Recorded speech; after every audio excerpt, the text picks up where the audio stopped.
when we come back. What's wrong with our eyes?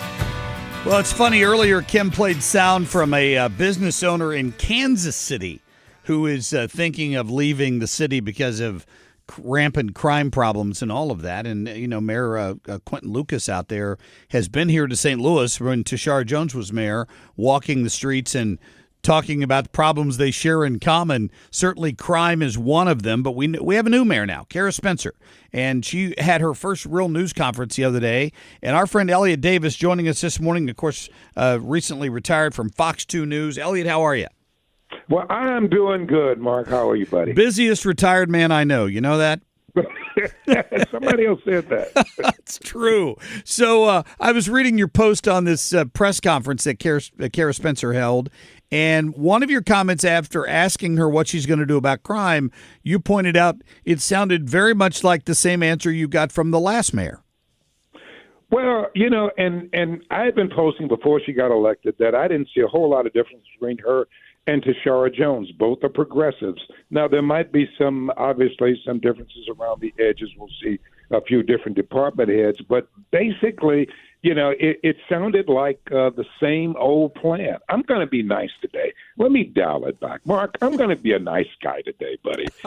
But it sounded like the same old plan. I asked Cara, I said, okay, what's your plan for dealing with crime?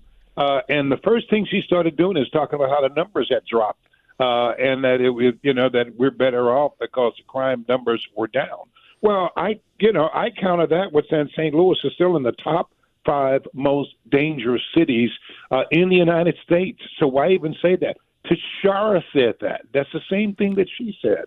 And so her first, answer was okay about crime was we have a lot of people drive cars recklessly, and those are tragic, death of firefighter Corey McBride, and that is certainly a tragedy in St. Louis. And she first focused, she said, okay, and police have cleared some dirt bikes off the road, and we got to deal with these reckless drivers. We do have to deal with that, and I had to ask this as a follow-up question.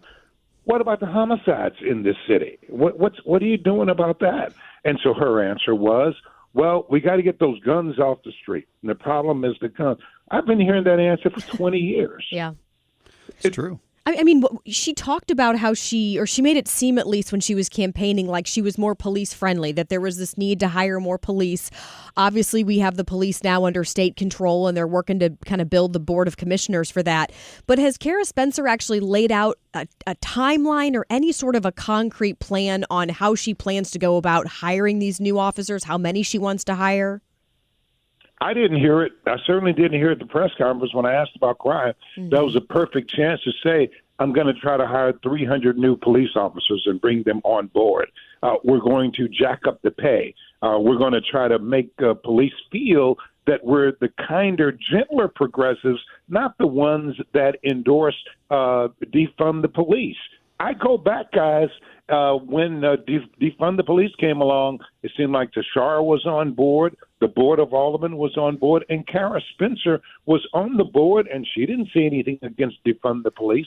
And so fast forward to today, to Tuesday, the news conference, I didn't hear anything in the way of being dramatically pro-law enforcement. I didn't hear anything like, okay, we're going to send a message to the bad guys that we're not going to take this anymore, that we're going to increase, we're going to make sure that we're beefed up prosecutions. We're going to hire officers to make sure that there are arrests and whatever. We're going to put the bad guys behind bars. Nothing like that. No real tough signal. It was the same old stuff. Yep. Basically, what I heard from Tashara Jones and what I heard from Cara Spencer. So anybody in St. Louis that was looking for anything dramatically different, well, they have to think again. Elliot Davis, our guest right now. Here's it one, Elliot, that you've been covering before. I drive by the old criminal courts building the other day where the fences had been removed and now they're back. So I want to know if we paid for that.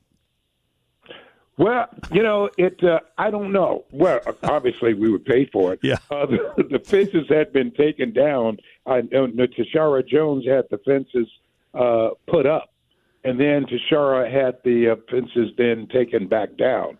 I haven't been down since to see the fences back up. I was there Tuesday. I didn't see them back up. It's a different fence, but they put a fence up. I assume maybe they were afraid the unhoused, as they like to refer to them, the homeless, were about to move back in there and set up camp. Well, I asked her about the homeless. A few things I asked her about. For example, Megan Green. Now, let me get to the homeless first. No plan on the homeless. She basically said, we're going to have to get the groups together, and she said she has a lot of people who want to partner with the city and figure out how to make things better. My contention is this. Cara Spencer has been on the Board of Aldermen for 10 years. She ran for mayor 4 years ago. You were thinking all that time you'd have a plan going in.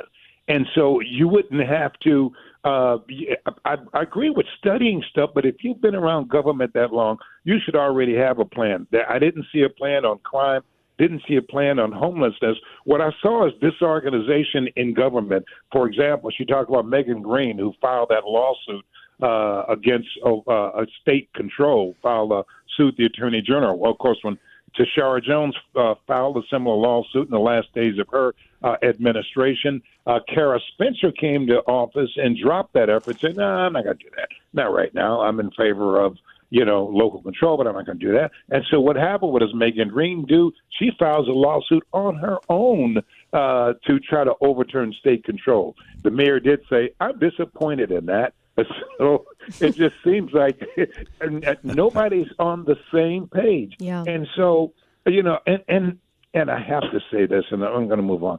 The whole workhouse, it's just so much that's bad, so much that's confusing about the administration and about there doesn't seem to be any direction. We don't seem to have any real positive plan on how to solve these serious problems like crime. We don't, at least she hasn't outlaid that plan if she has one. Workhouse, for example, I said, hey, was it a mistake to tear down the workhouse? As you recall, Tashara Jones demolished the workhouse and was probably a campaign gimmick. Yes. Demolished the workhouse in the last days of her administration. And I said, well, to Cara, was this a bad move? Was this a mistake? And she said, well, don't have enough information on it yet. Well, she was on the Board of Aldermen when that whole discussion. Yeah, just passing the buck. It's a whole lot of nothing, basically. She just doesn't want to say one way or the other. I wanted to ask you about a conversation you recently had with the new St. Louis County prosecuting attorney, Melissa Price Smith. She just hit her 100 days in office. I know some of the questions you asked her about related to crime and her message to the bad guys in St. Louis County. What did you make of that? What was your big takeaway from your conversation with her? Well, I thought that Melissa was better than the alternative that Sam Page wanted. I was there when she talked to the county council, and they had a chance to question both people. And she has been in the office a long time, actually worked in the office. What I heard from her really is a person, she's trying to do something. I think she wants to do something and wants to make a difference. We shall have to wait and see what they're going to do, exactly what. The problem and here's the problem that I see it, and I basically thought that Melissa should have gotten that job to replace Wesley Bill. What I see is this. In our law enforcement, in our elected officials, many people seem to be really afraid to take a real hardcore stance against the bad guys. Melissa came closest saying, okay, I want to get the nonviolent offenders out of jail in one of our programs. That's a good thing. And I want to get the violent offenders off the streets. That's a good thing. So I found she did say some good things. So out of all the officials, elected officials I've heard, she sounds the most resident-friendly in terms of wanting to deal with the crime issue. But I haven't heard anybody that's just hardcore and who really is on the same page as the residents. The residents are saying, this is out of control. We want something done. And the residents want somebody who's going to have a tough voice in dealing with the bad guys, as opposed to always having a kind of, I'm going to get the bad guys, but I want to let you guys know I'm trying to be good. It makes a big difference. That was definitely an upgrade. There's no doubt. Elliot, where can people follow you these days? Let me say this. I do like Melissa. I think she's going to do a good job.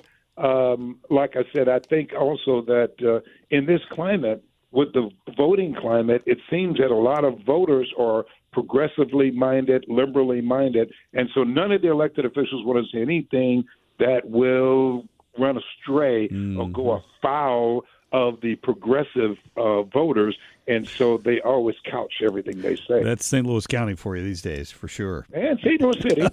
And St. Louis City. Where's the best place for people to follow you these days with what you're doing? They can actually follow me on Elliot Davis TV. That's my Facebook page. That's actually grown from about 170,000 followers when I was with Fox 2. Now, 7 months later, I've been retired. It's going on 186,000 followers. Congratulations. So it is growing. It primarily because obviously I get to say whatever I want to say. That's right. That helps. And hopefully people like the message. Like I said, trying to be a nice guy today. But people are afraid. They're afraid out here in the streets. And when officials come and they try to tell us that, hey, the numbers are down, but you read any report and you'll see St. Louis top 5 of dangerous cities in the United States. So people aren't feeling so great about it all. That's a good point. Elliot, thanks for your time today, my friend. We'll talk again soon. Thank you, sir. Yep. See you soon. Elliot Davis there. Always good to get him on. He was being nice today, he said. That's funny. The gloves come off a different day. Gloves are coming off. All right.